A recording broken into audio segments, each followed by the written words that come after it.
اعوذ باللہ من الشیطان الرجیم بسم اللہ الرحمن الرحیم الحمد للہ الذی خلق السماوات والارض وجعل الظلمات والنور ثم الذین کفروا بربہم یعدلون۔ تمام تعریفیں اللہ ہی کے لیے لائق ہیں جس نے آسمانوں کو اور زمین کو پیدا کیا اور تاریکیوں کو اور نور کو بنایا، پھر بھی کافر لوگ دوسروں کو اپنے رب کے برابر قرار دیتے ہیں۔ الحمدللہ سورہ انعام کا آغاز ہو رہا ہے۔ اس سے پہلے سورہ مائدہ کی تکمیل ہوئی تھی۔ سورہ انعام کی نام کی وجہ کیا ہے؟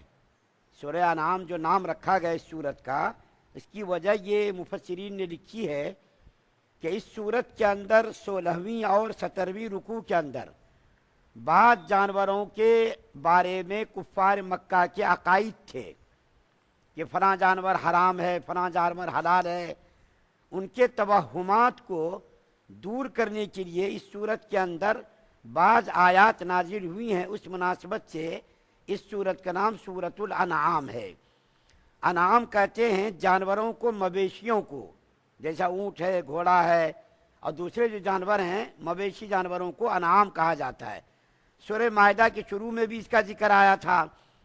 تو یہ سورت جو اس وقت شروع ہو رہی ہے، یہ سورت مکے کے اندر نازل ہوئی ہے اور اس سورت کے اندر 20 رکوع ہیں، 165 آیات، 3100 کلمات ہیں اور 12935 حروف ہیں اس سورت کے اندر۔ دیکھیے اس امت کے علماء نے، مفسرین نے اور محدثین نے دین اسلام کی کتنی خدمت انجام دی ہے۔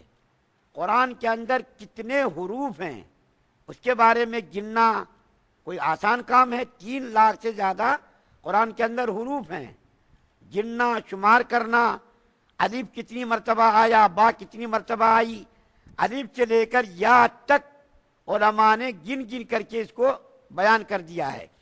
تو اس سورت کے اندر 165 تو آیات ہیں، 20 رکوع ہیں اور 3100 کلمات ہیں اور 12935 حروف ہیں۔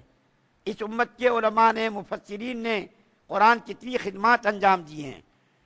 دوسرے مذاہب کے لوگوں نے اتنی خدمات انجام نہیں دی ہیں۔ قرآن کو یاد رکھنا، پھر اس کی خدمات کے بارے میں مفسرین نے جو اقوال، مسائل، احکام، ساری چیزیں بیان کر دی ہیں۔ تو یہ سورت جو ہے مکے کے اندر نازل ہوئی ہے نبی کریم صلی اللہ علیہ وسلم کی ہجرت سے 1 سال پہلے، یعنی جب آپ کی عمر شریف 52 سال کی تھی، تو 52 سال کی عمر میں یہ سورہ شریفہ نازل ہوئی۔ اور یہ سورہ شریفہ جو نازل ہوئی ہے ایسی شان سے نازل ہوئی ہے کہ مفسرین نے لکھا ہے کہ جب یہ سورت فرشتے لے کر کے آئے، 70,000 فرشتے اس سورت کو لے کر کے آئے اور یہ سورت ایک مرتبہ نازل ہوئی۔ یہ سورت ایک مرتبہ ہی نازل ہوئی، جیسا کہ دوسری سورتوں کے بارے میں آتا ہے، کوئی آیت، کسی سورت کی 5 آیات نازل ہوئی، کسی کی 10 آیت نازل ہوئی، کسی کی 1 آیت، کسی کی 1 آیت کا ٹکڑا نازل ہوا۔ لیکن یہ سورہ شریفہ 70,000 فرشتوں کی جھرمٹ میں یہ سورت نازل ہوئی اور یہ سورت رات کو نازل ہوئی۔ دیکھیے علماء نے کتنی خدمات انجام دی ہیں۔ رات کو نازل ہونے والی سورتوں کا تذکرہ بھی کیا گیا، دن میں کون سی سورت نازل ہوئی، سواری کی حالت میں کون سی سورت نازل ہوئی اور جو ہے نیند کی حالت میں بھی کچھ آیات نازل ہوئی۔ اسی طریقے سے کب کون سی سورت، کب کون سی آیت نازل ہوئی، اس کے بارے میں بھی علماء نے وضاحت کر دی ہے۔ یہ سورہ شریفہ حضرت اسماء بنت یزید رضی اللہ تعالیٰ عنہ کہتی ہیں کہ جب یہ سورہ شریفہ نازل ہوئی تو میں نبی کریم صلی اللہ علیہ وسلم کی اونٹنی کی لگام پکڑ کر کے چل رہی تھی اور نبی کریم صلی اللہ علیہ وسلم اونٹنی پر سوار تھے، اور آپ کو معلوم ہے اونٹنی جانوروں میں، اونٹ جانوروں میں بڑا طاقتور مضبوط جانور ہوتا۔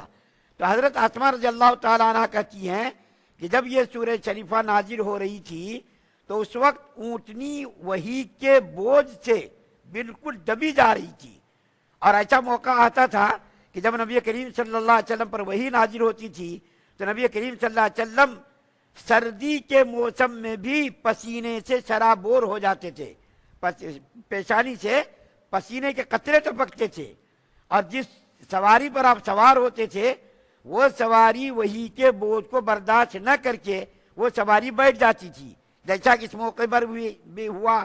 ایک صحابی کہتے کہ اللہ کے رسول صلی اللہ علیہ وسلم میری گود میں ایک مرتبہ سر رکھ کر کے سو رہے تھے، اسی موقع پر وہی نازل ہونا شروع ہو گئی، ایسا معلوم ہونے لگا کہ یہ میری ٹانگ اب ٹوٹ کر کے الگ ہو جائے گی۔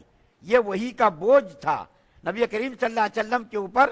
جب وہی نازل ہوتی تھی تو چہرہ مبارک بالکل متغیر ہو جاتا تھا۔ یہ سورہ شریفہ مکے کے اندر نازل ہوئی اور ہجرت سے 1 سال پہلے نازل ہوئی۔ اور یہ بھی بات بتا دوں کہ قرآن کے اندر 114 سورتیں ہیں، 114 سورتیں ہیں، ان میں سے 86 سورتیں مکے میں نازل ہوئی، 86 سورتیں، 28 سورت مدینے میں نازل ہوئی، 86 سورت مکے میں نازل ہوئی اور 28 سورت مدینے میں نازل ہوئی۔ اس طریقے سے 114 سورتیں ہوتی ہیں۔ نبی کریم صلی اللہ علیہ وسلم جب تک مکے میں رہے، یعنی 53 سال تک، نبوت کے 13 سالوں تک جب تک مکے میں رہے، 86 سورتیں نازل ہوئی، چاہے وہ مکی زندگی میں مکے کے اندر نازل ہوئی ہو یا وہ سورت مکے سے باہر نازل ہوئی ہو، اس کو کہا جاتا مکی۔ ہر سورت کے شروع میں لکھا رہتا ہے سورۃ الانعام مکیۃ، سورۃ الفاتحہ فلاں مکیۃ یا مدنیۃ، فلاں سورت مدینے میں نازل ہوئی، مکے میں نازل ہوئی، لکھ کر کے رہتا ہے اس کے اندر مکیۃ مدنیۃ۔ تو نبی کریم صلی اللہ علیہ وسلم کی مکی زندگی میں جتنی سورتیں نازل ہوئی، چاہے وہ مکے میں نازل ہوئی ہو یا مکے سے باہر نازل ہوئی ہو، اس کو کہا جاتا مکی۔ اور جو ہجرت کے بعد جو سورتیں نازل ہوئی ہجرت کے بعد، اس کو کہا جاتا مدنی سورت، یعنی مدینے میں جو آپ 10 سال تک مقیم رہے، چاہے مدینے میں رہے ہوں، چاہے تبوک میں رہے ہوں، چاہے کسی بھی علاقے میں گئے ہوں، مدینے سے جہاں بھی آپ گئے 10 سال کی زندگی میں، تمام سورتوں کو مدنی کہا جاتا ہے۔ یہاں تک کہ اللہ کے رسول صلی اللہ علیہ وسلم مدینے سے حج کرنے کے لیے آئے، عمرہ کرنے کے لیے آئے، تو حالانکہ وہ سورتیں مکے میں نازل ہوئی، عمرہ کرنے کے لیے مکہ آئے، اس موقع پر بھی سورت نازل ہوئی ہے، اور حج کرنے کے لیے مکہ آئے، اس موقع پر بھی سورتیں نازل ہوئی ہیں۔ ان تمام سورتوں کو مدنی کہا جاتا۔ مکی زندگی میں نازل ہوئی مکی کہا جاتا، مدنی زندگی میں جتنی سورتیں نازل ہوئی اس کو مدنی کہا جاتا۔ تو بہرحال یہ میں نے خلاصہ سورت کے آغاز سے پہلے اس لیے کر دیا تاکہ تھوڑی سی معلومات میں بھی اضافہ ہو جائے۔ اس سورت کے مضامین جو بیان کیے گئے، اس سورت کے مضامین کے بارے میں علماء نے لکھا ہے، اس سورت کے اندر توحید کو بیان کیا ہے، کافروں کے غلط عقائد کی تردید کی گئی ہے اور توحید کا اثبات کیا گیا ہے، رسالت کو بھی بیان کیا گیا ہے اور آخرت کو بھی بیان کیا گیا ہے۔ تو 3 مضامین اس سورت کے اہم ہیں، توحید، رسالت، آخرت۔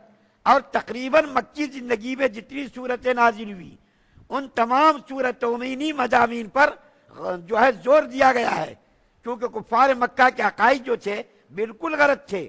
وہ لوگ اللہ کو چھوڑ کر ساری چیزوں کی پوجا کرتے تھے، ساری چیزوں کی پرستش کرتے تھے، اللہ کو چھوڑ کر مانتے تھے اللہ کو، زمین آسمان کا خالق و مالک اللہ کو مانتے تھے، لیکن بتوں کی پوجا کرنا وہ زیادہ ضروری سمجھتے تھے۔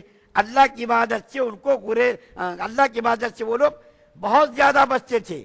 تقریباً کافروں کے جو بتوں کی تعداد ہے، میں نے کتاب کے اندر پڑھا رات کو، 36 کروڑ ان کے معبودوں کی تعداد ہے۔ ہر چیز کے لیے الگ الگ ان کا دیوتا، الگ جو ہے معبود، الگ جو ہے ان کی نظر میں الگ جو ہے معبود۔ تو اس سورہ شریفہ کے اندر 3 مضامین پر زور دیا گیا ہے۔ کفار مکہ چونکہ غلط عقائد کے اندر مبتلا تھے، ان کے غلط عقائد کی تردید کی گئی ہے، وحدانیت پر زور دیا گیا ہے، رسالت کا اثبات کیا گیا ہے اور آخرت کو بیان کیا گیا ہے۔ انشاءاللہ کل سے اس سورہ شریفہ کے مضامین کو بیان کیا جائے گا۔ اللہ تعالیٰ سے دعا ہے کہ اللہ تعالیٰ ہم تمام مسلمانوں کو ایمان کامل نصیب فرمائے، شرک سے، کفر سے، نفاق سے، بدنیتی بد اخلاصی سے ہم سب کی حفاظت فرمائے۔ سبحان اللہ و بحمدہ، سبحانک اللہم و بحمدک۔